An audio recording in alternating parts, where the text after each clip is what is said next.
Welcome to அதன் academy channel. இந்த வீடியோவில் நம்ம என்ன பார்க்க போறோம்னா ரயில்வே குரூப் டி எக்ஸாம்ல ஜெனரல் சயின்ஸ் அதாவது பொது அறிவியல் பகுதியில் கேட்கக்கூடிய வினாக்களை தான் பார்க்க போறோம். இதுல உங்களுக்கு பிசிக்ஸ், கெமிஸ்ட்ரி, பயாலஜி இது மூணுலயும் இருந்து 25 வினாக்கள் கேட்பாங்க. நாமளும் இந்த வீடியோவில் 25 கொஸ்டின்ஸாக தான் பார்க்க போறோம். சரியா? இதுல உங்களுக்கு பிசிக்ஸ்ல வர கொஸ்டின்ஸ் உங்களுக்கு கிளியரா புரியுது அப்படின்னா ஓகே. இல்ல இந்த சம்ஸ்ல எனக்கு கொஞ்சம் டவுட்ஸ் இருக்கு அப்படின்னா ஒன்றும் பயந்துக்கவே வேண்டாம். நம்ம விஸ்வாசர் அவர் ஆல்ரெடி ரயில்வேல தான் ஒர்க் பண்ணிட்டு இருக்காரு. அவர் வந்து பாத்தீங்கன்னா A to Z பிசிக்ஸ்ல இருக்கிற எல்லா சாப்டருக்குமே வந்துட்டு வீடியோ போட்டிருப்பாரு. அந்த வீடியோக்கான லிங்கை இந்த வீடியோ டிஸ்கிரிப்ஷன்ல நான் கொடுக்குறேன். சரிங்களா? நீங்க அதை கிளிக் பண்ணி அந்த சாப்டரை பார்த்துட்டு அதுக்கப்புறம் இந்த வீடியோல இருக்கக்கூடிய கொஸ்டின்ஸை நீங்க பாத்தீங்க அப்படின்னா கண்டிப்பா தெளிவா புரியும். ஓகேங்களா? அந்த வீடியோக்கான லிங்க்கும் நான் இந்த வீடியோட டிஸ்கிரிப்ஷன்ல கொடுக்குறேன். சரியா? அதே போல இதோட கொஸ்டின்ஸை வந்துட்டு நீங்க டவுன்லோட் பண்ணிக்கணும்னா, அதாவது இந்த வீடியோல நம்ம 25 கொஸ்டின்ஸ் பாக்குறோம் இல்லைங்களா? இந்த கொஸ்டின்ஸ் வித் எக்ஸ்பிளனேஷனை நீங்க டவுன்லோட் பண்ணிக்கணும் அப்படின்னா நம்ம அருண் அகாடமியோட டெலிகிராம் சேனல்ல ஷேர் பண்ணிருக்கணும். அந்த டெலிகிராம் சேனலுக்கான லிங்க்கும் இந்த வீடியோட டிஸ்கிரிப்ஷன்ல கொடுத்துருக்கேன். நீங்க கிளிக் பண்ணி ஜாயின் பண்ணி அந்த PDF டவுன்லோட் பண்ணிக்கலாம். ஓகேங்களா? டவுன்லோட் பண்ணி உங்க ப்ரிப்பரேஷனுக்கு யூட்டிலைஸ் பண்ணிக்கலாம். அதுல உங்களுக்கு கொஸ்டின்ஸ் இங்கிலீஷ்லயும் இருக்கும், தமிழ்லயும் இருக்கும், அண்ட் எக்ஸ்பிளனேஷனும் இங்கிலீஷ்லயும் இருக்கும், தமிழ்லயும் இருக்கும். ஓகேங்களா? ரைட்டுங்க. அதே போல நான் எப்பயும் சொல்றதுதான், நீங்க இப்ப இந்த வீடியோல பாக்குற கண்டென்ட் வந்துட்டு உங்களுக்கு ரொம்ப யூஸ்ஃபுல்லா இருந்துச்சு, நல்லா தெளிவா புரிஞ்சுச்சு அப்படின்னா இந்த வீடியோக்கு லைக் பண்ணுங்க. அதே போல நீங்க இப்பதான் ஃபர்ஸ்ட் டைம் நம்ம அருண் அகாடமி சேனல்ல பாக்குறீங்கனாலும் அல்லது ஆல்ரெடி பார்த்துட்டு இருக்கீங்க ஆனா இன்னும் நீங்க சப்ஸ்கிரைப் பண்ணல அப்படின்னாலும் உடனே சப்ஸ்கிரைப் பண்ணிக்கோங்க. அப்பதான் நாங்க இது போல அப்லோட் பண்ற ஒவ்வொரு வீடியோ உங்களுக்கு நோட்டிபிகேஷனா வரும், நீங்களும் தவறாம பார்க்க முடியும். ஓகேங்களா? ஓகே, நம்ம கொஸ்டினை பார்க்க ஸ்டார்ட் பண்ணலாங்களா? இது ரயில்வே குரூப் டி பொது அறிவியல் செட் 11. இதுல நாம இயற்பியல், வேதியியல், அப்புறம் உயிரியல் பாடங்கள்ல இருந்து ஒரு 25 கேள்விகளை பார்க்க போறோம். அதாவது கேள்வி எண்கள் 1 முதல் 25 வரை. இந்த செட்டை அருண் சார் மற்றும் அருண் அகாடமி நிபுணர் குழுவினர் உங்களுக்காகவே தயாரிச்சிருக்காங்க. அதோட RRB குரூப் டி பொது அறிவியலுக்காக 250 கேள்விகள் அடங்கிய 10 பிரத்யேக வீடியோக்களும் 12 பொது அறிவு வீடியோக்களும் நாங்க வெளியிட்டிருக்கோம். கீழே டிஸ்கிரிப்ஷன்ல இருக்கிற லிங்கை கிளிக் பண்ணி நீங்க அதை பார்க்கலாம். வரப்போற RRB குரூப் டி தேர்வுக்கு இந்த செஷன் ரொம்ப ரொம்ப முக்கியமானது. அதனால எல்லா கேள்விகளையும் விளக்கங்களையும் கவனமா கேளுங்க. சில சமயம் விளக்கத்துல இருந்து கூட நேரடியா கேள்விகள் வரலாம். சரி, தொடங்குறதுக்கு முன்னாடி எங்க சேனலுக்கு மறக்காம சப்ஸ்கிரைப் பண்ணிடுங்க. அருண் அகாடமி சேனலுக்கு சப்ஸ்கிரைப் பண்ணி அந்த பெல் ஐகானையும் அழுத்துங்க. அப்போதான் உங்களுக்கு ரெகுலரா அப்டேட்ஸ் கிடைக்கும், உதவியா இருக்கும். சரி, இப்ப நாம ஆரம்பிக்கலாம். முதல் கேள்வி. Question 1. Which of the following energy increases with speed? தமிழ்ல பின்வருவனவற்றில் எந்த ஆற்றல் வேகத்தை பொறுத்து அதிகரிக்கிறது? இதுக்கு சரியான பதில் ஆப்ஷன் சி, கைனடிக் எனர்ஜி, அதாவது இயக்க ஆற்றல். ஓகே, இயக்க ஆற்றல் அப்படின்னா என்ன? வேகம் அதிகமானா அது ஏன் அதிகமாகுது? சிம்பிளா சொல்லணும்னா ஒரு பொருள் அதோட இயக்கத்தினால, அதாவது மோஷனால கொண்டிருக்கிற ஆற்றல் தான் இயக்க ஆற்றல். சரி, இதற்கான சூத்திரம் வந்து KE = ½ mv². இதுல mங்கிறது நிறை, vங்கிறது வேகம். இப்போ நீங்களே பாருங்க, சூத்திரத்துல வேகம் அதாவது v வந்து ஸ்கொயர் செய்யப்பட்டிருக்கு. ஆமா, v². அதனால வேகம் 2 மடங்கு ஆச்சுன்னா இயக்க ஆற்றல் 4 மடங்கு அதிகமாயிடும். அதனாலதான் வேகம் அதிகரிக்க அதிகரிக்க இயக்க ஆற்றலும் அதிவேகமா அதிகரிக்குது. ஓ, அப்படியா? அதனாலதான் மெதுவா வர்ற வாகனத்தை விட வேகமா வர்ற வாகனம் மோதும் போது சேதம் ரொம்ப அதிகமா இருக்கு, இல்லையா? கரெக்ட். அது காரணம் இந்த இயக்க ஆற்றல் தான். மற்ற ஆப்ஷன்ஸ் பாத்தீங்கன்னா நிலையாற்றல் ஒரு பொருளோட நிலையை பொறுத்தது, வேதியியல் ஆற்றல் வேதி பிணைப்புகள் இருக்கும். இதுக்கெல்லாம் வேகத்துக்கும் நேரடி சம்பந்தம் இல்ல. தெளிவா புரியுது. அடுத்த கேள்விக்கு போகலாம். Question 2. Identify the wrong statement. அதாவது தவறான கூற்றை கண்டறியவும். இதுல தவறான கூற்று option B, Dobereiner grouped elements into triads based on their atomic numbers. தமிழ்ல டோபரைனர் தனிமங்களை அவற்றின் அணு எண்களின் அடிப்படையில் மும்மைகளாக தொகுத்தார். இது ஏன் தவறு? அப்போ அவர் எதன் அடிப்படையில தொகுத்தார்? டோபரைனர் வந்து தனிமங்களை அவற்றோட ஒத்த பண்புகளின் அடிப்படையில மும்மைகளாக, அதாவது ட்ரையாட்ஸ் தொகுத்தார். அணு எண்களின் அடிப்படையில இல்ல. ஓ, அணு எண்களை அடிப்படையாக கொண்டது நவீன ஆவர்த்தன அட்டவணை. மத்த கூற்றுகள், அதாவது லவாய்சியர் அணு நிறை அடிப்படையிலும் டால்டன் அணு எடை அடிப்படையிலும் வகைப்படுத்தினாங்கிறதெல்லாம் சரிதான். சரி புரியுது. அடுத்த கேள்வி. Question 3. Which of the following is a disadvantage of using contraceptive pills? அதாவது பின்வருவனவற்றில் கருத்தடை மாத்திரைகளை பயன்படுத்துவதில் உள்ள குறைபாடு என்ன? இதற்கு சரியான பதில் option A, they may produce hormonal imbalance. அவை ஹார்மோன் சமநிலையின்மையை உருவாக்கலாம். ஹார்மோன் சமநிலையின்மையா? அது எப்படி? இந்த கருத்தடை மாத்திரைகள்ல கர்ப்பத்தை தடுக்கிற ஹார்மோன்கள் இருக்கும். இது உடலோட இயற்கையான ஹார்மோன் சுழற்சியில தலையிடுறதால ஹார்மோன் சமநிலையின்மையை ஏற்படுத்த வாய்ப்பு இருக்கு. இதுதான் இதோட ஒரு முக்கிய குறைபாடு. அப்படியா? சரி, அடுத்த கேள்விக்கு போகலாம். Question 4. Find the potential energy of an object 3m mass raised from the ground at a height of h. தமிழ்ல தரையிலிருந்து h உயரத்தில் 3m நிறை கொண்ட ஒரு பொருளின் நிலை ஆற்றலை கண்டறியவும். இது ஒரு கணக்கு. சரியான விடை ஆப்ஷன் சி 3mgh. இது எப்படி வந்தது? கொஞ்சம் விளக்க முடியுமா? நிச்சயம். நிலை ஆற்றல் அதாவது பொட்டன்ஷியல் எனர்ஜிக்கான சூத்திரம் வந்து PE = mgh. இதுல mனா நிறை, gனா புவியீர்ப்பு முடுக்கம், hனா உயரம். சரி. இங்க நமக்கு நிறை வந்து 3mன்னு கொடுத்திருக்காங்க. உயரம் h. இத சூத்திரத்துல போட்டா PE = 3m × g × h. ஓ, அப்போ 3mg. ரொம்ப சிம்பிள் தான். ஆமா. ஒரு செங்கல்ல தரையில வைக்கிறத விட மாடி மேல வைக்கும்போது அதுக்கு நிலையாற்றல் அதிகமா இருக்கும். ஏன்னா உயரம் ஜாஸ்தி. அருமை. அடுத்த கேள்வி Question 5. Identify the incorrect statement about neutralization reactions. நடுநிலையாக்கல் வினைகள் பற்றிய தவறான கூற்றை கண்டறியவும். இதுல தவறான கூற்று வந்து option C. pH of the resulting solution is always 7.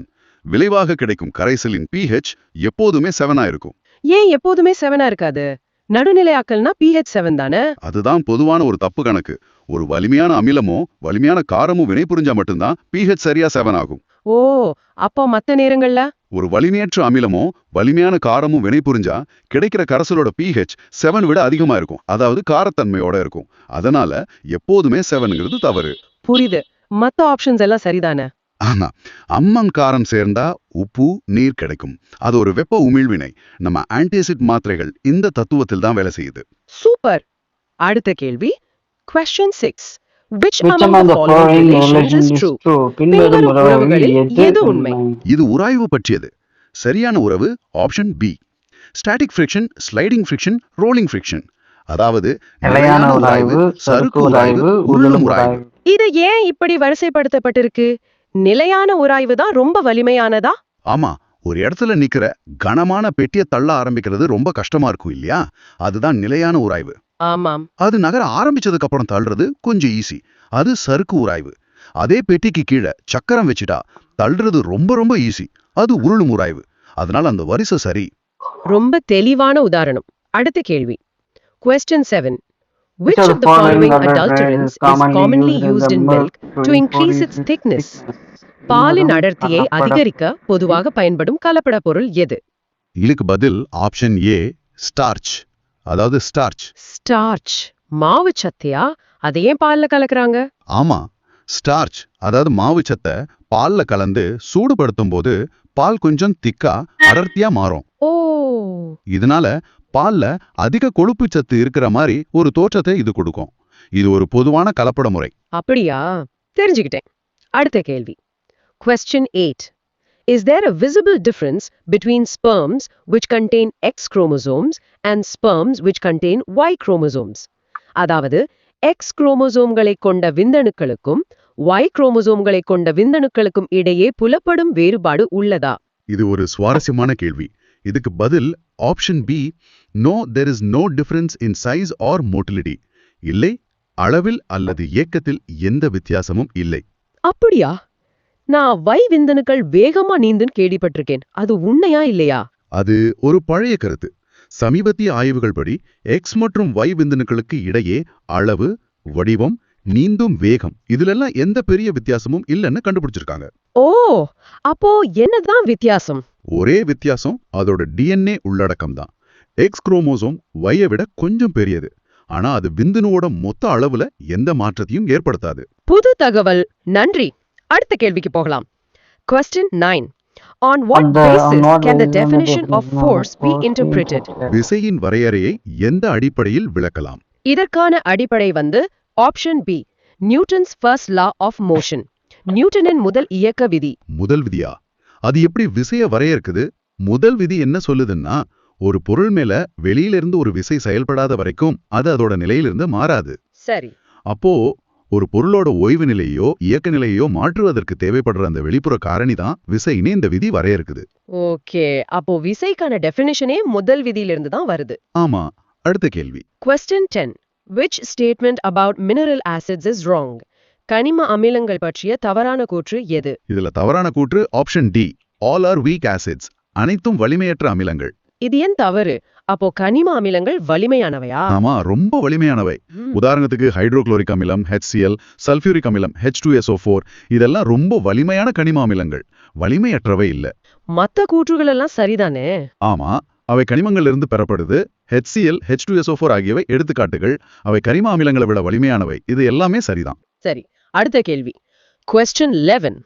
A boy of 50 kg mass climbs 43 stairs in 10 seconds. If the height of each stair is 15 centimeters, then find its power. 50 kilogram நிறையுள்ள சிறுவன் 43 படிகளை 10 வினாடிகளில் ஏறுகிறான். ஒவ்வொரு படியின் உயரம் 15 centimetre எனில் அவனது திறனை கணக்கிடுக. இது ஒரு கணக்கு. சரியான பதில் ஆப்ஷன் சி, 322.5 W. ஓகே, இதோட கணக்கீடு எப்படி? திறன், அதாவது பவர் இஸ் ஈக்குவல் டு செய்யப்பட்ட வேலையின் நேரம். இங்க செய்யப்பட்ட வேலைங்கிறது நிலையாற்றல், அதாவது mgh. சரி, முதல்ல மொத்த உயரத்தை கண்டுபிடிக்கணும். 43 படிகள் பெருக்கல் 15 சென்டிமீட்டர், அதாவது 645 சென்டிமீட்டர். மீட்டருக்கு மாத்தினா 6.45 மீட்டர். ஓகே, உயரம் 6.45 மீட்டர். இப்போ நிலையாற்றல் இஸ் ஈக்குவல் டு 50 கிலோ பெருக்கல் 10 ms² பெருக்கல் 6.45 மீட்டர். இது 3225 ஜூல் வரும். இந்த வேலையை 10 வினாடியில செஞ்சிருக்கான். அப்போ திறன் இஸ் ஈக்குவல் டு 3225 வகுத்தல் 10. 322.5 வாட். சரியா? சரியா சொன்னீங்க. 322.5 வாட். அடுத்த கேள்வி. Question 12. Find the wrong statement about antacids. அமில எதிர்ப்பிகள் பற்றிய தவறான கூற்றை கண்டறியவும். இதுல தவறான கூற்று option D, should be taken with acidic juices. அமிலச்சாறுகளுடன் எடுத்துக்கொள்ளப்பட வேண்டும். ஏன் அமிலச்சாறுகளோட எடுத்துக்க கூடாது? ஆன்டாசிட்ஸ் காரத்தன்மை கொண்டது. அத போய் ஆரஞ்சு ஜூஸ் மாதிரி ஒரு அமிலத்தோட சேர்த்து எடுத்துக்கிட்டா என்ன ஆகும்? ரெண்டும் வினை புரிஞ்சிடுமா? ஆமா, நடுநிலை ஆயிடும். அதனால ஆன்டாசிடோட பலனே இல்லாம போயிடும். அதனாலதான் அதை அமிலச்சாறுகளோட எடுத்துக்க கூடாது. தெளிவா இருக்கு. அடுத்த கேள்வி. Question 13. The tendency of an object to resist change in static or dynamic condition is called நிலையான அல்லது மாறும் நிலையில் ஏற்படும் மாற்றத்தை எதிர்க்கும் ஒரு பொருளின் போக்கு எவ்வாறு அழைக்கப்படுகிறது? இந்த பண்புக்கு பேர் ஆப்ஷன் டி, இனர்ஷியா, அதாவது நிலைமம். நிலைமம், இதுக்கும் நியூட்டன் விதிக்கும் தொடர்பு இருக்கா? நேரடி தொடர்பு இருக்கு. நியூட்டனோட முதல் விதிதான் நிலைம விதி. ஒரு பொருள் தன்னோட நிலையில ஏற்படுற எந்த மாற்றத்தையும் எதிர்க்கும். அதுதான் நிலைமம். ஓடும் பஸ் திடீர்னு நின்றால் நாம முன்னாடி சாயறது மாதிரி. கரெக்ட். அது இயக்கத்தில் நிலைமம். அதே போல நிக்கிற பஸ் திடீர்னு கிளம்பினா நாம பின்னாடி சாயறது ஓய்வில் நிலைமம். அருமை. அடுத்த கேள்வி. Question 14. Identify the incorrect statement about baking soda. Baking soda பற்றிய தவறான கூற்றை கண்டறியவும். இதுல தவறான கூற்று option D, has pH less than 7. அதாவது 7ஐ விட குறைவான pH கொண்டது. பேக்கிங் சோடா அமிலமா? இது தவறு. இல்ல, பேக்கிங் சோடா ஒரு கார உப்பு. அதோட வேதியியல் பெயர் சோடியம் பைகார்பனேட். அதனால அதோட pH மதிப்பு 7ஐ விட அதிகமாக இருக்கும். சுமார் 8.4 இருக்கும். 7க்கு குறைவா இருந்தா அது அமிலம். சரி. அதனாலதான் இந்த கூற்று தவறு. ஆமா. அடுத்த கேள்வி. Question 15. Which metal contaminant is sometimes found in food due to the use of certain colored packaging materials? சில வண்ணமயமான பேக்கேஜிங் பொருட்களை பயன்படுத்துவதால் உணவில் சில சமயங்களில் காணப்படும் உலோக மாசு எது? இந்த உலோக மாசு ஆப்ஷன் ஏ, லீட், அதாவது ஈயம். ஈயமா? அது எப்படி பேக்கேஜிங் மூலமா உணவுல கலக்குது? சில வண்ணமயமான பேக்கேஜிங் பொருட்கள்ல அந்த பெயிண்ட்ல ஈயத்தை அடிப்படையாக கொண்ட மைகள் அல்லது வண்ணமிகள் பயன்படுத்துவாங்க. ஓ, அதுல இருந்து ஈயம் கொஞ்சம் கொஞ்சமா உணவுல கலக்க வாய்ப்பு இருக்கு. இது ரொம்ப ஆபத்தானது. சரி. அடுத்த கேள்வி. Question 16. Shot from a rifle, what will be the kinetic energy of the rifle if the rifle comes backwards without stopping? துப்பாக்கியால் சுடப்பட்டால், துப்பாக்கி நிற்காமல் பின்னோக்கி வந்தால், துப்பாக்கியின் இயக்க ஆற்றல் என்னவாக இருக்கும்? இது ஒரு நல்ல கேள்வி. பதில் option B, less than the kinetic energy of the bullet. தோட்டாவின் இயக்க ஆற்றலை விட குறைவானது. ஏன் அப்படி? ரெண்டுமே ஒரே விசையில தானே இயங்குது. ஆமா, நியூட்டனோட 3ஆம் விதிப்படி விசை சமம், உந்தமும் சமம். ஆனா தோட்டாவோட நிறை ரொம்ப கம்மி, துப்பாக்கியோட நிறை ரொம்ப அதிகம். சரி. உந்தம் சமமா இருக்கணும்னா நிறை குறைவான தோட்டா அதிவேகமாகவும், நிறை அதிகமான துப்பாக்கி குறைவான வேகத்திலும் நகரணும். புரியுது. இயக்க ஆற்றல் Ke = ½ mv², வேகத்தோட வர்க்கத்தை பொறுத்தது. அதனால அதிவேகமா போற தோட்டாவோட இயக்க ஆற்றல் மெதுவா வர்ற துப்பாக்கியை விட பல மடங்கு அதிகமா இருக்கும். ரொம்ப தெளிவா புரிஞ்சுது. அடுத்த கேள்வி. Question 17. The respiratory pigment hemoglobin is present in சுவாச நிறமி ஹீமோகுளோபின் பின்வருவனவற்றில் உள்ளது. ஹீமோகுளோபின் வந்து option C red blood corpuscles, அதாவது சிவப்பு ரத்த அணுக்கள்ல இருக்கு. ஓகே, இதோட வேலை என்ன? ஹீமோகுளோபின் தான் நம்ம ரத்தத்துக்கு சிவப்பு நிறத்தை கொடுக்குது. அதோட முக்கிய வேலை நுரையீரலில் இருந்து ஆக்சிஜனை உடலோட எல்லா செல்களுக்கும் கொண்டு போறது தான். ரொம்ப முக்கியமான வேலை. சரி, அடுத்த கேள்வி. Question 18. Which statement about plaster of Paris is incorrect? Paris சாந்து பற்றிய தவறான கூற்று எது? இதுல தவறான கூற்று option D should be stored in airtight containers. காற்று புகா கொள்கலன்களில் சேமிக்கப்பட வேண்டும். இது ஏன் தவறு? காற்று புகா டப்பால வைக்கிறதானே நல்லது. இல்ல, பாரிஸ் சாந்து கடினமாகிறதுக்கு காத்துல இருக்கிற ஈரப்பதம் தேவை. அதை நீங்க காற்று புகாத கொள்கலன்ல வச்சா அது ஈரப்பதத்தோட வினை புரிய முடியாம போயிடும். ஓ, அப்போ அது பவுடராவே தான் இருக்கும். ஆமா, அதனால அதை ஈரப்பதம் இல்லாத இடத்துல சேமிக்கணும். ஆனா அது கடினமாகிறதுக்கு காத்து தேவை. அதனால இந்த கூற்று தவறானது. சரி, அடுத்த கேள்வி. Question 19. If force F and acceleration A are given, then the formula for finding the mass m of an object is. விசை F மற்றும் முடுக்கம் A கொடுக்கப்பட்டால் ஒரு பொருளின் நிறையை m கண்டறிவதற்கான சூத்திரம். இது நியூட்டனின் இரண்டாம் விதியிலிருந்து வருது. சரியான சூத்திரம் ஆப்ஷன் பி FA. இது எப்படி வந்தது? நியூட்டனோட இரண்டாம் விதி வந்து F is equal to m into A. இதுல நமக்கு நிறை, அதாவது m வேணும். அப்போ சமன்பாட்டை மாற்றி அமைச்சா ரொம்ப சிம்பிள். அடுத்த கேள்வி. Question 20. Which of the following chemicals is sometimes used to artificially ripen fruits and can be harmful?